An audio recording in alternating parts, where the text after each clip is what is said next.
this is your host MJ Malik with another episode of Crick Talk with MJ Malik. यार he is in beast mode. He is in league of his own legends.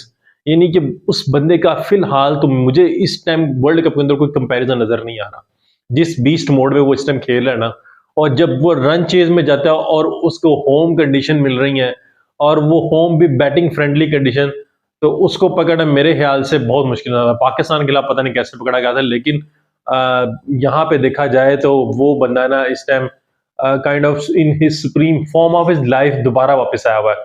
और ये पाकिस्तान की मेहरबानी के पाकिस्तान ने जिस तरह उससे लास्ट वर्ल्ड कप के अंदर कमबैक करवाया था, एशिया कप के अंदर वर्ल्ड कमबैक कराया था अफगानिस्तान, उसके बाद से लेके अब तक वो जो है ना कंसिस्टेंटली सेंचुरी 50 इसी इससे कम बात नहीं हो रही। एक दो मैच में फ्लॉप हुआ है, पाकिस्तान के खिलाफ हुआ है 2 मैचों में, अदरवाइज वो क्या कहते हैं वो कंसिस्टेंट इतना परफॉर्म कर रहा है। टॉकिंग अबाउट विराट कोहली, जिस तरह आज न्यूजीलैंड के खिलाफ वो खेला है और इससे पहले जिस तरह इंडिया ने कंटेन किया है 5 मैचों में 5 victories, 5-0 on the trout.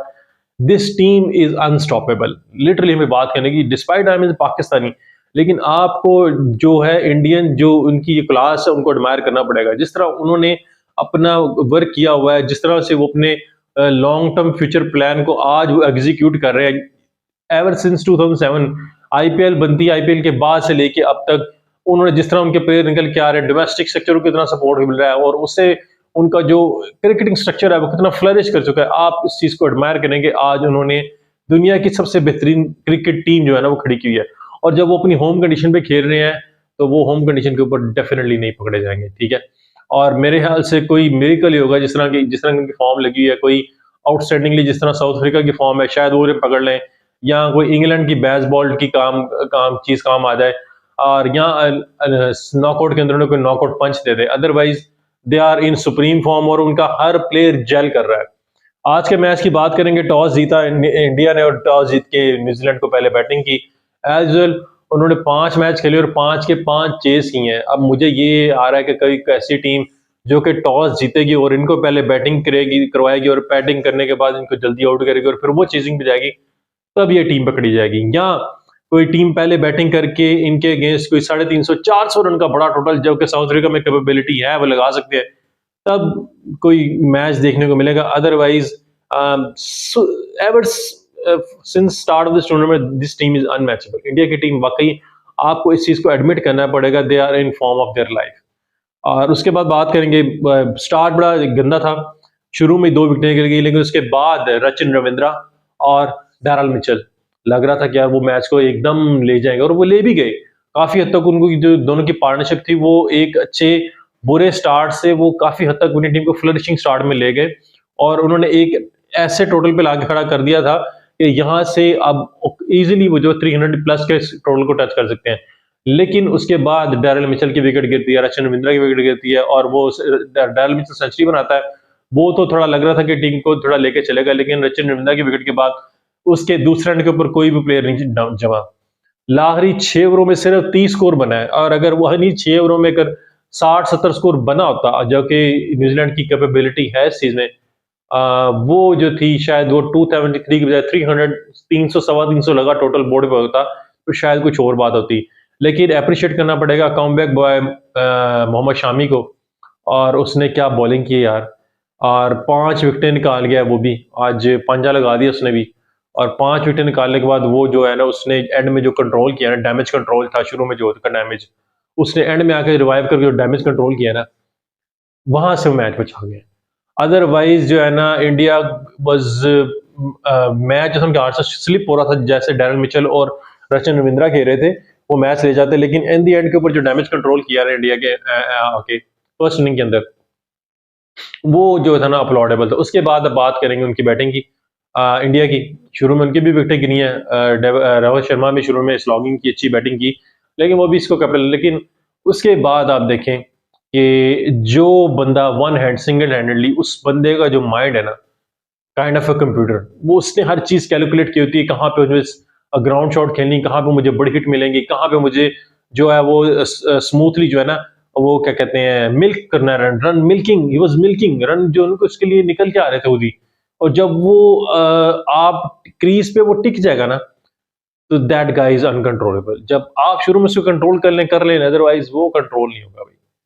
Virat Kohli को फिलहाल इन पिचेस के ऊपर कंट्रोल करना मुझे थोड़ा डिफिकल्ट लग रहा है, और शायद पाकिस्तान के पास वो फ्लेवर हो कैसे कंट्रोल कर ले।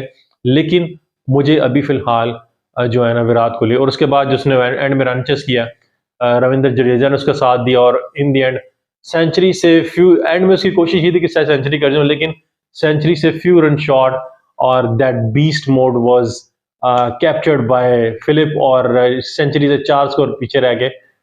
वो टोटल खत्म हो गया, लेकिन इंडिया ने मैच जीत लिया 5 out of 5। They are on a winning trot, ideal start मिल चुका उनको वर्ल्ड कप को। Half of their job is done on half of the tournament with the difficult patches is available. But उनको अभी बहुत सा काम करना है, क्योंकि अभी उनका मैच पड़ा हुआ है साउथ अफ्रीका से, अभी उनका मैच है इंग्लैंड से, एक उनका मैच है नेदरलैंड से, और एक श्रीलंका से खेलना है। तो 2 मैच तो उनका टफ है। श्रीलंका को आप कंपैरेटिवली टफ नहीं कह सकते, क्योंकि उनकी जिस तरह की फॉर्म लगी वो भी अभी स्ट्रगल कर रहे हैं। नेदरलैंड शायद सरप्राइज कर दे, अदरवाइज उनका भी कोई चांस नजर नहीं आ रहा। उसके बाद इंग्लैंड या साउथ अफ्रीका। साउथ अफ्रीका जो है ना, वो अगर पहले बैटिंग आ गई उनकी तो ठीक है, अगर वो चेजिंग पे गए तो शायद मे भी उनके लिए भी डिफिकल्ट हो जाएगा। लेकिन फिलहाल अभी जो है ना साउथ अफ्रीका भी आउट क्लास। बात उन्हीं के मैच ही करेंगे। ये तो था आज का मैच, कल भी 2 मैच खेले गए, और उनमें से पहला मैच था England versus Sri Lanka versus Netherland का। काइंड ऑफ वन साइडेड ही रहा। श्रीलंका भी एंड में स्ट्रगल कर रहा था, लेकिन 262। देखिए, इस टूर्नामेंट में अगर किसी कोलैप्स के बाद किसी टीम ने डैमेज कंट्रोल किया ना, वो टीम है नेदरलैंड की। साउथ अफ्रीका के खिलाफ भी उनकी 5-6 विकेटें जल्दी गिर गई, उसके बाद उनकी 130 100 150 रन की पार्टनरशिप लगती है। और कल भी यही हुआ है कि उनकी शुरू में विकेटें 6 गिर गई थी, उसके बाद 130 रन की पार्टनरशिप और 262 रन का टोटल लगा दिया। उसके बाद आप बॉलिंग देखें, अगर शायद टोटल थोड़ा ज्यादा होता तो वो श्रीलंका को फंसा लेते, लेकिन श्रीलंका ने भी हुक कर क्रुक करके वो जो था ना मैच जो 262 का टारगेट चेज कर लिया, और वो भी पॉइंट टेबल के ऊपर 2 पॉइंटर लेके आ गए। लेकिन उसके बाद जो मैच था वो था match of the kind of clash of the titans था। और उस क्लैश ऑफ द टाइटन में मुझे वो टाइटन जो था ना रियल टाइटल के साथ, वो जो बाउंड्री काउंट के ऊपर वर्ल्ड चैंपियन बने हुए हैं, और जिन्हें एक अजीब से इनके literally I don't appreciate the rule, boundary count के ऊपर आपने वर्ल्ड चैंपियन बनाया था, और वो उनकी जो ना वो औकात सबने दिखा दिया। इंग्लैंड की टीम जो बड़ा अच्छा बॉलिंग अटैक माना जा रहा था कि उनके बॉलिंग अटैक है, बेस्ट बॉलर्स ये इनके वो अगली टीम को पछाड़ के रख देंगे जिस तरह उनकी फॉर्म चली आ रही है। लेकिन कल जो साउथ अफ्रीका ने उनके साथ की है, पहले 40 ओवरों में 260-70 स्कोर था, और उसके बाद आखिरी 10 ओवरों में उन्होंने 140 स्कोर बनाया, यानी कि वो लिटरली 1 रन शॉर्ट रह गए थे 400, टारगेट 400 का मिल गया, लेकिन 400 स्कोर वर्ल्ड चैंपियन को 400 रन का टोटल देना, और उसके बाद उनके ऊपर इनके ऐसे बॉलर छोड़ देना जिन्होंने हिलने हिलने भी नहीं दिया। उनकी जो बेसबॉल टेक्निक थी टोटली फ्लॉप। हम बाबर आजम का टेक्निक, बाबर आजम को यहाँ पे क्रिटिसाइज कर रहे हैं कि बाबर आजम जो है वो जो हो रहा है जी फ्लॉप हो रहा है, किंग फ्लॉप हो रहा है, ये हो रहा है वो हो रहा है, बड़े मैच में चले। यहाँ पे तो जो रूट जो है वो कंटिन्यूसली फ्लॉप होता चला आ रहा है। जो स्टीव स्मिथ है वो भी कंटिन्यूसली फ्लॉप होता चला आ रहा है। और उसके बाद विलियमसन है वो टूर्नामेंट से निकल गया, यानी कि फैब 5 की जो रेस जिसमें विराट कोहली ऊपर है ना, बाकी बाबर आजम है, जो बाबर आजम स्ट्रगल कर रहा है, वो भी उसका किसी एक अच्छे मैच में अच्छी नॉक लगी उसका भी प्रेशर निकल जाएगा। लेकिन आप बात करें उनके प्लेयर्स की साउथ अफ्रीका के, literally they are the league of their own, और उन्होंने जिस तरह बैशिंग की है, लिटरली बैश किया है, और वर्ल्ड चैंपियन को उनकी जो औकात थी ना याद दिलाकर, ये होता है बाउंड्री काउंट। ठीक है, ऐसे मारते हैं बाउंड्री का, फिर आपको अनमैचेबल बाउंड्री काउंट मिलेगा।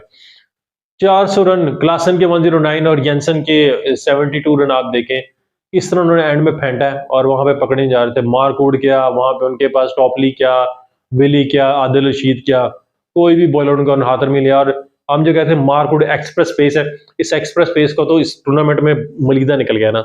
मार्कवुड को 7 ओवर में 76 पड़ा हुआ था, और उसके बाद आप देखें हारिस रऊफ के साथ भी सेम हुआ, सबसे ज्यादा छक्के भी हारिस रऊफ ने इस टूर्नामेंट में खाए हुए हैं। तो इस टूर्नामेंट में ना जो एक्सप्रेस है वो काम नहीं। यहाँ पे आपको वेरिएशन लेकर करनी पड़ेगी, जो कि शाहीन शाह अफरीदी अप्लाई कर रहा है, या आपके पास रिवर्स स्विंग है, या वेरिएशन है, या आपके पास अच्छे स्पिन अटैक है। स्पिन अटैक पाकिस्तान स्ट्रगल कर रहा है, उसके हम आगे बात करेंगे। लेकिन उसका टारगेट चेस करते हुए आप देखें कि पूरी टीम जो थी कोलैप्स कर गई थी। इंग्लैंड की पूरी टीम कोलैप्स मोड में थी, और सारी की सारी टीम 170 रन आखिरी मेरा विकेट जो थी उसने 7 रन की पार्टनरशिप लगा दी, मूड टेस्ट लॉगिंग करा था, अदरवाइज उनकी तरफ से कोई ऐसे चार्मिंग इनिंग नजर नहीं आई। और 230 रन के बड़े मार्जिन से जो थी world champion on boundary count, वो जो है वो हार गई है। तो ये तो थी जी एपिसोड के अंदर बातें जो मैचेस के ऊपर थी। पॉइंट टेबल कुछ इस तरह से कि इंडिया 5 आउट ऑफ 5 पहले नंबर पे, दूसरे नंबर पे न्यूजीलैंड 4 आउट ऑफ 5, तीसरे पे साउथ अफ्रीका 3 आउट ऑफ 4, चौथे पे ऑस्ट्रेलिया है 2 आउट ऑफ 2 और पाकिस्तान पांचवे पे 2 आउट ऑफ 2 के साथ, और बाकी जो है 1-1, 2-2 एक एक मैच जीता हुआ सबने। तो ये तो भी पॉइंट टेबल जो है अभी 5-4-5 मैच हुए हैं अभी, तो अभी आधा टूर्नामेंट पड़ा हुआ है, ठीक है। बहुत सी आखिरी राउंड में पता लगा कौन सी टीम जा रही है, कौन सी टीम नहीं जा रही। बात करेंगे कल के मैच की, आज के मैच की इनफैक्ट, पाकिस्तान और अफगानिस्तान के दरमियान में चीपक के अंदर खेला जा रहा है, चेन्नई के अंदर, और इसके अंदर पता चलेगा जी पाकिस्तान कितने पानी में। अफगानिस्तान जो कि अपसेट करके आ रहा है इंग्लैंड के खिलाफ, और पाकिस्तान थोड़ा स्ट्रगल कर रहा है पिछले दो मैचों में, इंडिया के खिलाफ भी और लास्ट ऑस्ट्रेलिया के खिलाफ भी स्ट्रगल किया है। और यहाँ पे पता चलेगा कि पाकिस्तान क्या उस अपनी फॉर्म को रिवाइव करेगा, क्योंकि चीपक की जो जो चेन्नई की जो पिच है ना, चिन्ना स्वामी के जो चिदम्बरम स्टेडियम है, उसकी जो पिच है वो स्पिनर्स को बहुत ज़्यादा सपोर्ट करती है। अब गेंद फंस के आती है और वहाँ पे स्विंग का चांस है, ओवरकास्ट कंडीशन के अंदर बॉल काफ़ी ज़्यादा मूव करती है, और वहाँ पे जो है ना जो है रात के टाइम बैटिंग करना मुश्किल है, पता नहीं ओस इफेक्ट करती है नहीं करती, लेकिन टफ हो बैटिंग, ठीक है। यहाँ पे बैटिंग करना चेन्नई के अंदर थोड़ा सा टफ है कंपैरेटिवली।